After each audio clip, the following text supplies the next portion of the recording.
AP deputy CM Pawan Kalyan Vijayawada ఇంద్రకీలాద్రికి వెళ్లారు. ప్రాయశ్చిత్త దీక్షలో భాగంగా కనకదుర్గమ్మ ఆలయంలో పవన్ కళ్యాణ్ శుద్ధి కార్యక్రమం చేపట్టారు.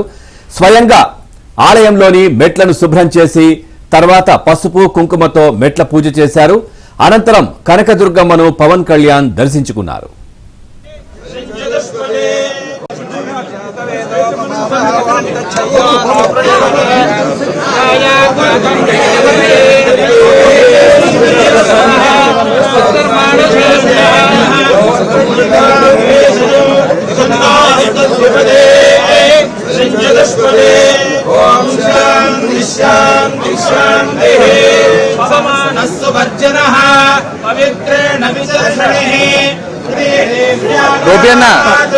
మంచి ప్రేమ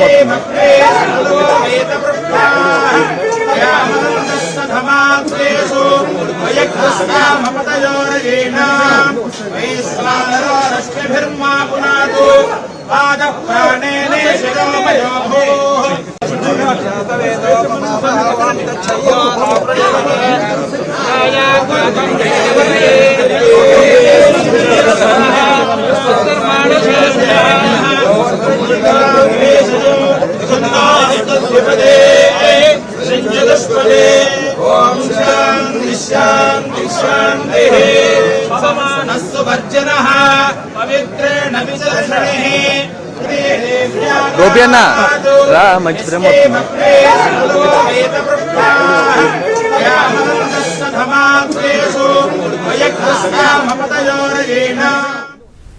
చూస్తున్నాం. AP deputy CM Pawan Kalyan Vijayawada ఇంద్రకీలాద్రికి వెళ్లారు. ప్రాయశ్చిత్త దీక్షలో భాగంగా కనకదుర్గమ్మ ఆలయంలో పవన్ కళ్యాణ్ శుద్ధి కార్యక్రమం చేపడుతున్న దృశ్యాలు మనం చూస్తా ఉన్నాం. స్వయంగా ఆలయంలోని మెట్లను శుభ్రం చేశారు పవన్ కళ్యాణ్. తర్వాత పసుపు కుంకుమతో మెట్ల పూజ చేస్తున్న దృశ్యాలు మనం చూడొచ్చు. అనంతరం కనకదుర్గమ్మను పవన్ కళ్యాణ్ దర్శించుకున్నారు. ఓవరాల్ గా ఈ అంశానికి సంబంధించి మరింత సమాచారాన్ని మా కరెస్పాండెంట్ పూర్ణ అందిస్తారు. పూర్ణ, పూర్తి డీటెయిల్స్ ఏంటి? పవన్ ఏదైతే పవన్ కళ్యాణ్ ప్రాయశ్చిత్త దీక్షలో భాగంగా ఈ రోజు దుర్గూడికి చేరుకున్నారో, అయితే దుర్గూడికి చేరుకున్న పవన్ కళ్యాణ్ కు దేవాదాయ శాఖ కమిషనర్ అలాగే ఈఓ రామారావు ఆయనకి సాదర స్వాగతం పలికారు. ఆయన ముందుగా ఆలయ మెట్ల మార్గం కూడా దేవాలయానికి వెళ్తాం కూడా జరిగింది. అయితే కనుక ప్రధానంగా చూస్తే కనుక అక్కడ ఆలయ మెట్లకు సంబంధించి ఆయన మొత్తం కూడా శుద్ధి చేసే కార్యక్రమం కూడా అక్కడ ఆయన చేపట్టారు. మొత్తం కూడా మెట్లను ఆయనే స్వయంగా మొత్తం కూడా క్లీన్ చేసి వాటికి అన్నిటి కూడా తర్వాత మొత్తం కూడా వాటిని శుభ్రపరిచి అనంతరం వాటికి పసుపు కుంకుమ అన్ని రాసి మెట్ల మార్గం నుంచి కూడా పైకి వెళ్లారు. ఆ తర్వాత అక్కడ మొత్తం కూడా దుర్గమ్మను దర్శించుకుని ఆ తర్వాత ప్రత్యేక పూజలు నిర్వహించారు. ఈ కార్యక్రమంలో ఎంపీ కేశినేని శివనాథ్ అలాగే మచిలీపట్నం ఎంపీ బాలశౌరి, ఎమ్మెల్సీ హరిప్రసాద్ వీళ్ళు కూడా పాల్గొన్నారు. అయితే ఇటీవల అంటే మొన్న 2 రోజులు దశావతార టెంపుల్ అంటే గుంటూరు జిల్లా దశావతార టెంపుల్ ఆయన ప్రత్యేక పూజలు కూడా నిర్వహించారు. అనంతరం ఈ రోజు ఏదైతే దుర్గూడిలో ఆయన మొత్తం కూడా ఈ రోజు ఉదయం నుంచి కూడా ప్రత్యేక పూజల్లో పాల్గొనడం కూడా జరిగింది. ఏదైతే ప్రాయశ్చిత్త దీక్షలో భాగంగా ఈ కార్యక్రమానికి మొత్తం కూడా పవన్ కళ్యాణ్ శ్రీకారం చుట్టినట్టు తెలుస్తుంది. ముందుగా వచ్చి అక్కడ మెట్లను శుభ్రపరిచి అంటే స్వయంగా దుర్గూడి అమ్మవారి మెట్లను అందరూ కూడా ఎక్కువగా మొక్కులన్నీ కూడా తీర్చుకుంటూ ఉంటారు.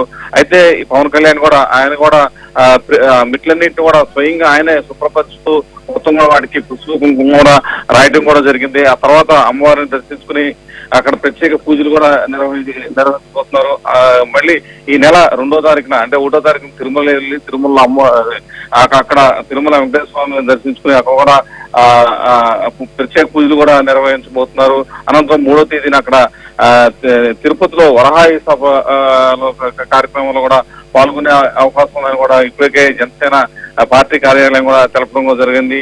మొత్తం కూడా ఏదైతే ఈ కార్యక్రమంలో మొత్తం కూడా ఒక హిందువుల మనోభావాలు దెబ్బతినకుండా ఉండే విధంగా పవన్ కళ్యాణ్ ఈ కార్యక్రమానికి శ్రీకారం చుట్టాడు కూడా తెలుస్తుంది. ఎందుకంటే మొన్న ఆయన చేసిన ప్రకటన కూడా హిందువుల్లో ఆ మనోభావాలను కాపాడే విధంగా ఉన్నాయంటూ కూడా హిందువులు అందరూ కూడా చెప్పుకుంటున్న పరిస్థితి నెలకొంది. ఎందుకంటే వేరే ఇష్యూ జరిగితే క్రైస్తవ మతంలో కానీ లేకపోతే ముస్లింస్ లో కానీ ఏదైనా ఇష్యూ జరిగితే వాళ్ళందరూ దాని మీద స్పందిస్తారు, వాళ్ళందరూ మాట్లాడతారు. ఒకవేళ ఏదన్నా హిందూ దేవాలయాల్లో తప్పు జరిగితే దాన్ని ప్రశ్నిస్తే అది తప్పు అన్నట్టు కూడా అందరూ కూడా చూస్తున్న పరిస్థితి నెలకొంది. ఆ పద్ధతికి అని కూడా పవన్ కళ్యాణ్ మొన్న వ్యాఖ్యలు చేయడం కూడా మొత్తం కూడా రాష్ట్ర వ్యాప్తంగా చర్చనీయాంశమైందని కూడా చెప్పుకోవచ్చు. అయితే ఈరోజు మొత్తం కూడా దుర్గూడలో మాత్రం ఆయన ప్రత్యేక పూజలు నిర్వహించడంతో పాటు ముందుగా ఆ మెట్ల పూజ కార్యక్రమం మొత్తం కూడా పూర్తిగా వస్తుంది. అనంతరం వెళ్లి అమ్మవారిని దర్శించుకుని ప్రత్యేక పూజలు నిర్వహిస్తారు పవన్. రైట్ పూర్ణ, అంటే మనం చూసాం ఇక్కడ దుర్గ గుడి కావచ్చు, లేదంటే తిరుమల కొండే కాకుండా కూడా పూర్తిగా అన్నవరం సత్యదేవుడు కావచ్చు, లేదంటే చాలా ఆలయాల్లో కూడా సింహాచలం కూడా కొద్ది ఆలయాల్లో కూడా ఇట్లాంటి నెయ్యి కల్తీ జరిగిందనే అనుమానాలు, ఆరోపణలు, వ్యాఖ్యలు కూడా ఇట్లా వచ్చాయి కదా. మరి ఈ ఇట్లాంటి ఆలయాలకు కూడా పవన్ కళ్యాణ్ వెళ్లే అవకాశం ఉందా ఏంటి అసలు? అంటే ఇప్పటి వరకు అయితే మిగతా ఆలయాల షెడ్యూల్ మాత్రం ఖరారు అవ్వలేదు. అయితే తిరుమలలో మాత్రం 2వ తారీఖున వెళ్తారని కూడా జనసేన కార్యాలయం నుంచి అయితే మొత్తం కూడా సమాచారం అయితే ఇవ్వడం జరిగింది. అయితే మిగతా ఆలయాలకు కూడా వెళ్లే అవకాశం ఉందని కూడా జనసేన రాష్ట్ర నాయకులు అయితే చెప్తున్న పరిస్థితి నెలకొంది. ఎందుకంటే ఆయన ఈ ఏదైతే ఈ 2వ తారీఖు లోపే మిగతా దేవాలయాలు కూడా సందర్శించే అవకాశం కూడా ఉందని కూడా చెప్తున్నారు. అలాగే మిగతా దేవాలయాలన్నింటిలో కూడా సంప్రోక్షణ కార్యక్రమాలు కూడా చాలా చోట్ల కూడా చేపట్టడం కూడా జరిగింది. ఆయన ప్రధానంగా పవన్ కళ్యాణ్ చెప్పేది ఏంటంటే హిందూ దేవాలయాల్లో తప్పు జరిగితే దాన్ని ప్రశ్నించడం తప్పు, అది వెలుగెత్తి మాట్లాడటం తప్ప అన్న ఒకటి లేవనెత్తారు. ఇది ప్రధానంగా చర్చనీయమైంది. ఎందుకంటే ప్రధానంగా చూస్తే కనుక మిగతా ఏదైనా చిన్న తప్పు జరిగితే సంబంధిత వేరే ముస్లింస్ కావచ్చు లేకపోతే క్రైస్తవులు కావచ్చు వాళ్ళు ఎలుగెత్తి మాట్లాడుతున్నారు. ఏదైనా హిందూ దేవాలయంలో ఏదైనా ఒక చిన్న ఇన్సిడెంట్ జరిగితే దాని మీద మాట్లాడితే అది తప్పు అన్న భావనలో కూడా అందరూ కూడా చూస్తున్నారు. ఈ పద్ధతికి విడనాడాలి. ఎందుకంటే ఈ హిందూ సాంప్రదాయాలు వాళ్ళ మనోభావాలు గౌరవించాల్సిన ఆవశ్యకత అందరి మీద ఉంది అని కూడా పవన్ కళ్యాణ్ కూడా తన వ్యాఖ్యల ద్వారా తేటతెల్లం కూడా చేసినట్టు తెలుస్తుంది. అయితే ఈ రోజు మాత్రం దుర్గూడలో మాత్రం ఈ కార్యక్రమానికి అయితే శ్రీకారం చుట్టారు. ఏదో మెట్ల పూజ అన్న ఆ తర్వాత ఆయన స్వయంగా మొత్తం శుద్ధి చేసే కార్యక్రమం కూడా శ్రీకారం చుట్టడంతో పాటు అమ్మవారిని దర్శిస్తూ ప్రత్యేక పూజలు అయితే నిర్వహిస్తున్నారు.